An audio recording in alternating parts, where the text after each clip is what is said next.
তাই এই উপদেষ্টা সরকার অন্তর্বর্তী সরকারকে নিতে হবে। উপদেষ্টা সহ সমন্বয়কদের জুতা ও ঝাঁটাপেটা করলো শ্রমিকরা। বিস্তারিত জানতে সাথেই থাকুন। শ্রমিকরা বিগত 2 মাসের বেতন না পাওয়ায় আন্দোলনে নেমেছিল। তাদের অভিযোগ ছিল, বিগত 2 মাস আমরা কাজ করছি, কিন্তু আমাদের বেতন দেওয়া হচ্ছে না।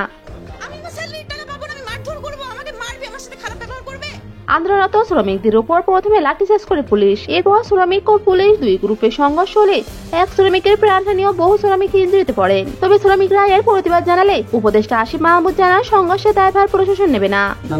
এটা সংঘর্ষ হয়েছে, বিচার বহির্ভূত হত্যার ডেফিনিশনটা বুঝতে হবে। কিন্তু লিডারের চেয়ে একই। এরপরই খেপেছে ছাত্র জনতা। তারা ডক্টর ইউনূস সহ উপদেষ্টাদের বিরুদ্ধে আন্দোলনে নেমেছেন। আন্দোলনে তারা ডক্টর ইউনূসকে জুতো পেটার স্লোগানও দেয়। এ বিষয়ে আইনজীবী জানিয়েছেন, 5 তারিখের পর থেকে যে গুমগুলো হয়েছে, এই দায়ভার ডক্টর ইউনূসকেই নিতে হবে। 5ই আগস্টের আগে ছাত্র হত্যার হুকুম যদি শেখ হাসিনা দিয়ে থাকে, যে তারপরের সব ঘটনার কিন্তু থাকবেন ডক্টর ইউনূস।